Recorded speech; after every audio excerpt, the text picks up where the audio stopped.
안녕하세요. 저는 대중음악 공연을 연출하고 제작하는 Q&A의 김상국 기자라고 합니다. 제가 경영학과 98학번인데요.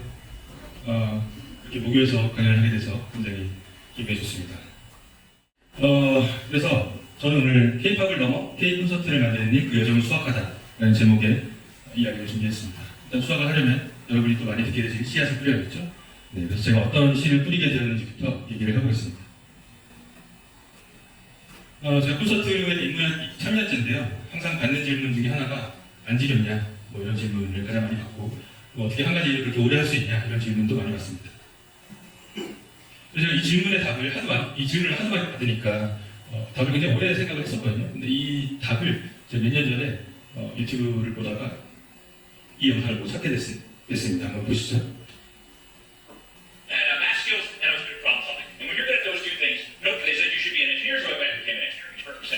Over here, if you got people skills, you're good people, and you're good problem solving, you're probably going to learn how to do it 1%. Over here, if you got OCD, everything has to be exactly right. And you're good at math, you are an accountant. Over here, if you're into drinking and you have people skills, you're in sales, is what you are. That's always the loudest yell. Without fail, they will the loudest. Over here, if you're heartless and you have OCD, you're in human resources. No heart whatsoever. And if you're heartless and into drinking, you're a lawyer.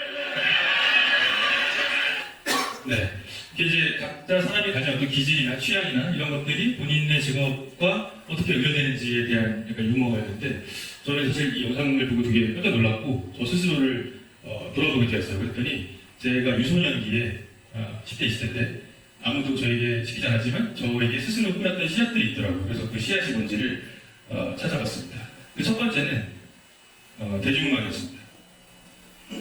저는 유난히 음악을 많이 듣는 남자였고요. 그리고 학창시절을 피아노와 기타를 치면서 지냈습니다. 그렇게 대중음악은 제가 스스로 꾸린 첫 번째 씨앗이었죠. 그 두 번째는 공연이었습니다. 제가 태어나서 처음 공연을 본 게 중학교 2학년 때 대학로에 가서 지금 공연해진 김광수 아저씨 공연을 봤는데 그날 밤에 공연을 보고 진짜 심장이 너무 뛰어가지고 잠을 못 잤던 사춘기 소년의 밤이 지금도 기억이 납니다. 저는 콘서트뿐만 아니라 모든 종류의 공연을 너무 좋아했거든요. 그래서 심지어는 그 예술의 전당이라고 한국의 세종문화회관과 쌍두마차의 그 대형 종합 공연장에 취직을 해서 알바를 들어가서 그 공연장에서 하는 공연들을 엄청 많이 봤습니다. 그러니까 출근하는 날이 아니라도 그냥 가서 공연을 보는 거예요. 빈자리에 들어가서. 그래서 아마 거기서 번 돈의 알바비보다 한 공연으로 한 10배 정도 더 많이 본 것 같습니다. 그 세 번째 창작이었습니다. 저는 싸이를 들은 세대인데요. 제 미니홈피에 저만의 비평을 올리기 시작했어요. 그건 뭐 드라마일 수도 있고, 영화일 수도 있고, 연극일 수도 있고, 콘서트도 있고, 뭐 뮤지컬도 있고, 뭐 전시회가 될 수도 있고, 맛집이 될 수도 있고, 제가 경험하는 거의 모든 콘텐츠라고 할 만한 모든 것들에 대한 어떤 평을 저 혼자 이렇게 길게 올리기 시작했습니다. 그리고 제 수생 때는 대학로에 있는 나이트 카페에서 가수 알바를 했거든요. 이렇게 혼자 올라가서 기타 치면서 노래하면서 1시간을 하는 거죠. 그래서 그날 상황에 맞는 멘트와 선곡을 고르고 노래를 하는 알바를 제작할 때 했습니다. 다행히도 그 사장님이 저를 8월 정도에 내쫓아 주셔가지고 연대에 올 수 있었습니다. 자, 이렇게 대중음악, 공연, 창작이라는 씨앗을 뿌리고 있던 저는 이 세 개의 교집합인 대중음악으로 하는 공연을 창작하는 사람, 즉 콘서트 연출가의 길을 걷게 됩니다. 누가 시키지 않아도 찾아서 했던 일들이 그 세 개의 교집합을 제가 직업으로 삼게 되니까 저는 사실 직업 만족도도 굉장히 높고 또 보시다시피 오랫동안 이 일을 하고 있습니다. 다시 말해서 콩콩 팥팥은 진리입니다. 그리고 이 씨앗이 자라나는 동안 저는 많은 종류의 성취를 이뤄냈습니다. 그 시기에 가장 핫하다는 아티스트들, 물론 여러분들 모르시는 분들도 좀 있겠지만 예를 들자면 성시경이나 원더걸스, 2PM, 2AM, 김준수, 김재중, CN블루 이런 아티스트들 하다가 결국 12년 전이다, 2013년에 BTS의 데뷔 쇼케이스를 맡게 됩니다. 이 200석짜리 정말 작은 극장, 진짜 한 영화의 극장이거든요. 이만한 극장에서 데뷔했던 BTS는 2,000석짜리 공연을 넘어서 그다음에 3,000석, 그다음에 4,000석, 그리고 1만석, 그리고 2만석짜리 고척돔에서 한국 최초로 열기구를 타면서 공연을 했습니다.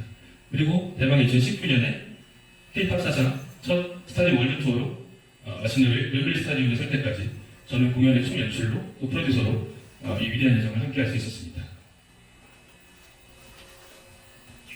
이런 여정의 끝에 저는 굉장히 많은 수확을 얻었는데요. 네, BTS 공연 제작기를 잡은 제 책은 한국어뿐만 아니라 일어, 중국어, 태국어로 번역이 되었고요. 제가 도쿄의 스타 서점에서 제 책을 발견하는 굉장히 짜릿한 경험을 하게 됐습니다.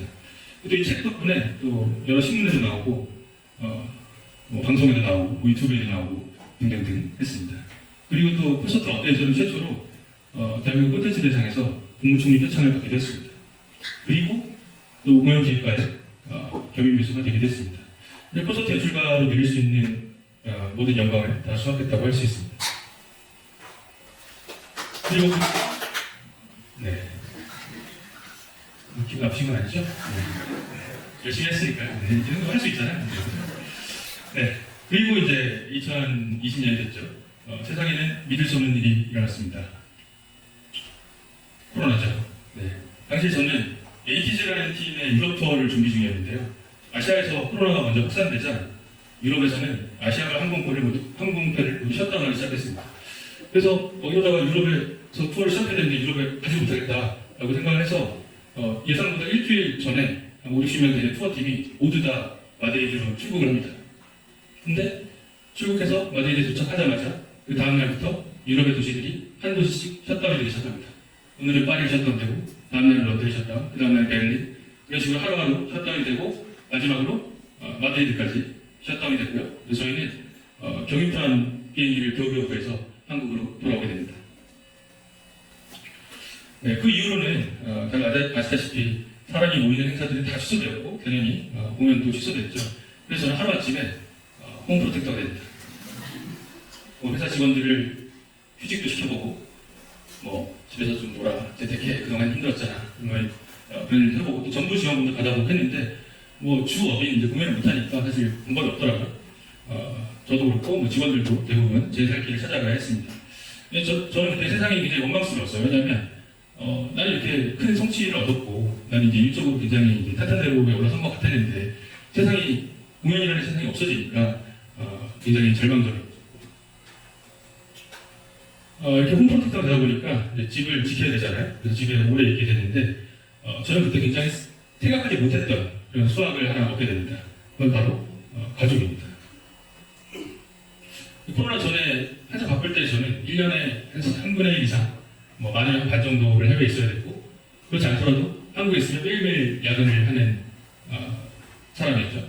그러니까 아내와도 그다음에 당시 3살, 5살이던 저희 집 애들이랑도 제대로 휴가를 간다거나 시간을 보낼 수가 없었습니다. 그런데 이제 코로나로 가족과 같이 하는 시간이 많아지다 보니까 같이 텅텅빈 놀이공원도 가고 강원도로 여행도 다니고 그러면서 그때야 비로소 남편으로 또 아빠로서 역할을 할 수 있었습니다. 그리고 다행히도 그 시간 동안 형성된 관계는 적어도 제 생각에는 지금까지 잘 이어지고 있습니다. 돌이켜보면 코로나 시기는 직업인으로서의 저희에는 굉장히 암흑기였지만 가족 구성원으로서의 저희에는 굉장히 마지막 수련의 기회를 얻을 수 있었던 그런 시기였던 것 같습니다. 자, 여기까지 들어보면 청소년기에 이런저런 시간을 끌었고 이런저런 영광을 수확했고 그러다 코로나를 때려맞았고 그랬는데 가족을 수확했다 여기까지는 알겠는데 도대체 이 강연의 제목인 K-팝을 넘어선 K-콘서트를 만드는 일은 언제 나오는 거냐라고 생각하시는 분들이 계실 겁니다. K-팝의 성장과 함께 K-팝의 본진인 한국의 연출가들, 조명감독, 음향감독, 영상감독 이런 같은 인력들도 함께 폭발적으로 성장을 했습니다. 제가 공연 일을 시작할 때만 해도 어떤 공연하는 감독님이 해외 투어를 갔다 왔다 그러면 정말 옆에서 와, 저 감독님은 뭐 때문에 일본도 갔다 왔대, 중국도 갔다 왔대 이런 정도의 시기였는데 지금은 사실 굉장한 마일리지 부자가 된 스태프들이 굉장히 많습니다. 이렇게 한국인이 만든 K-팝과 또 한국인이 만든 K-콘서트는 이제 세계를 무대로 명량을 펼치고 있습니다.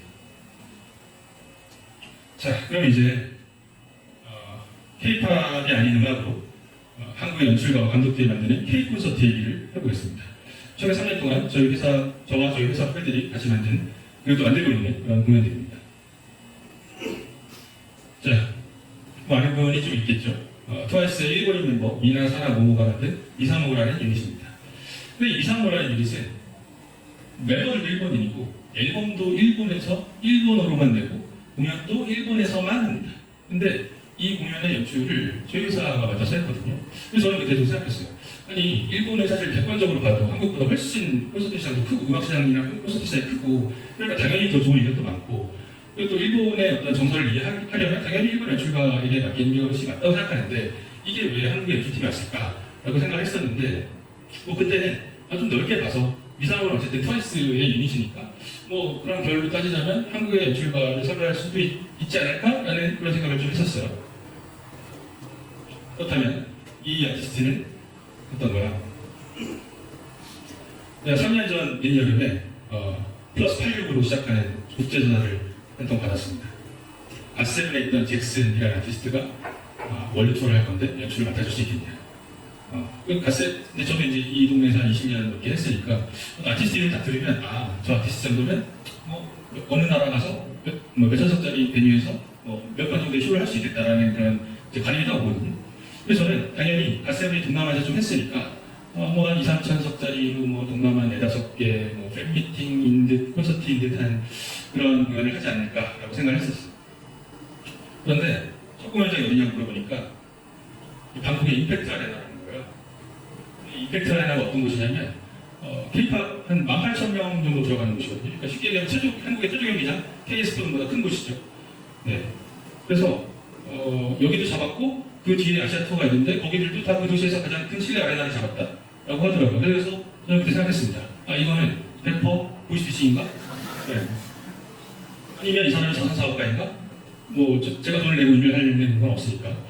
그랬는데 정말 놀라운 일이 일어났습니다. 임팩트 아레나가 매진됐고요. 추가로 1회를 열었는데 또 매진됐고, 추가로 1회를 또 열었는데 또 매진됐습니다. 그뿐만 아니라 이렇게 해서 이제 방콕에서만 대략 한 5만 장 가까운 티켓을 팔아치웠고, 이어서 모든 아시아 공연이 매진, 그리고 북미, 남미, 유럽, 중국 이렇게 평균 만석 이상 되는 대형 아레나 월드 투어 40회가 다 매진이 됐습니다. 거기에 그 유명한 코첼라까지 갔다 왔고요. 또 놀랄 일은 됩니다. 잭슨이 중국인이죠. 그래서 영어랑 중국어가 네이티브고 또 약간의 한국어를 합니다. 그리고 안무는 이제 미국에 있는 에이시안 아메리칸이 만들고, 또 음악은 또 미국에 있는 백인이 만들고요. 댄서는 한국팀, 중국팀, 미국팀이 있고, 연출팀은 이제 한국팀이고요. 그래서 한번 회의를 하면 한국어, 영어, 중국어가 만무를 합니다. 근데 중요한 건 그 세 가지 언어를 다 할 줄 아는 사람이 한 명도 없어요. 그래서 회의 시간이 3-4배 걸리죠. 잭슨은 굉장히 공연도 음악도 굉장히 파격적이에요. 지금 이쪽 보시면 얼굴에 검정 칠을 하고 특수분장을 하고 무대에 오르기도 하고요. 이렇게 동공이 작아 보이는 특수렌즈를 끼고 공연에 올라갑니다. 이게 콘서트가 보니까 엔딩인데요. 끝까지 보기 좀 긴데 어쨌든 이제 팔 끝에 매달려서 팔에 찔려주는 엔딩을 하고요. 또 올해 시작한 투어에서는 아예 허공에 이렇게 떠올라서 오프닝을 합니다. 그리고 본인이 이렇게 떠 있다가 또 나머지 댄서들을 이렇게 허공으로 날리기도 하죠. 이렇게 잭슨의 투어는 기존의 힙합 음악이나 K-팝 공연이 하던 것과 전혀 다른 문법의 공연입니다. 이렇게 이쯤 되면 K-팝만의 K-콘서트 스텝이 아니라 어떤 음악이나 아티스트를 갖다 놔도 공연을 만들 수 있는 어떤 수준이 이뤘다고 생각할 수 있는데요. 물론 이럴 수도 있겠죠. 그럼에도 불구하고 잭슨은 K-팝으로 시작했으니까 K-팝과 완전히 상관없다고 할 수 있는 건 아니지 않냐. 네, 그래서 준비했습니다. 누군지 아시는 분이 없을 겁니다. 저도 몰랐거든요. 네, 중국인 여자 가수고요. 류이신이라고 하고 영어 이름은 실리우라는 중국 가수인데 중국의 프로듀스 101 우승자이고 예술인 집안에서 태어나서 춤이나 노래나 패션이나 여러 가지에 굉장히 능력이 있는 친구입니다. 이 친구의 공연을 하는데요. 이 친구의 공연을 보면 이 아티스트가 소수민족 출신이거든요. 중국 민족들이 많잖아요. 소수민족 출신인데 이 공연의 오프닝을 본인의 소수민족 출신의 댄서들을 전통 의상을 입혀서 무대에 올려요. 이 친구 하는 음악은 굉장히 팝적인 음악인데, 팝이나 힙합에 가까운 음악인데, 이렇게 민족적인 색채를 굉장히 강력하게 섞는 그런 공연을 합니다. 저 위에 이렇게 떠있는 이미지는 촛불 이미지고, 역시 그것도 이 뮤지션의 전통, 그 민족의 전통 분야입니다. 그래서 영상이 열리면 촛불 세트가 나오고, 아티스트가 촛불을 타고 등장하는 굉장히 특이한 서사와 비주얼의 공연을 합니다. 이 공연의 안무가는 슈퍼2에 나왔던 커스틴 도젤이고요. 그 음악은 대만의 프로듀서가 만듭니다. 연출과 주요 감독들이 이제 한국 팀이고요. 그래서 이제 K-팝을 넘어서 K-콘서트를 만들고 있다라는 점에 굉장히 동의하실 수 있을 거라고 생각합니다. 저는 K-팝이라는 단어가 아예 없었을 때 이 공연계에 입문을 했습니다. 그 20여 년간 K-팝으로 공연을 만들고 성장했고 여전히 많은 K-팝 공연을 만들고 있습니다. 당장 지난주에도 XDR 히어로즈의 콘서트를 했고 또 다음 달에 데이식스의 콘서트를 준비를 하고 있고요. 하지만 이제는 K-팝이나 K-팝만 할 수 있는 연출가가 아니라 어떤 아티스트를 만나도 그것을 K-콘서트를 만들어낼 수 있는 그런 보다 진일보한 방식으로 저와 저희 회사 후배들과 함께 성장하고 또 새로운 수학을 기다리고 있습니다. 그리고 이 진일보는 나중에 한국 스태프들이 여러 세계 다른 아티스트의 공연을 만들 수 있는 그런 힘이 될 거라고 또 다른 씨앗이 될 거라고 생각을 합니다. 네, 오늘의 제 이야기가 흥미로우셨는지 모르겠습니다. 통기타 가수 알바를 하던 제션이 잘 성장을 행복했는지 모르겠는데요. 이번 하베스트에 대해 생각하면서 씨앗을 심고 물과 거름을 주고 또 무엇보다 긴 시간을 줘야 수확이 된다는 것이 우리의 삶과 굉장히 마주닿아 있다는 생각이 들었습니다. 어린 시절에 강낭콩을 심어놓고 하루 만에 왜 싹이 안 나오는지 흙을 막 들춰보다가 엄마한테 등짝을 맞고 그랬는데요. 그때 이 시간의 의미를 알았다면 그러지 않았을 것 같습니다.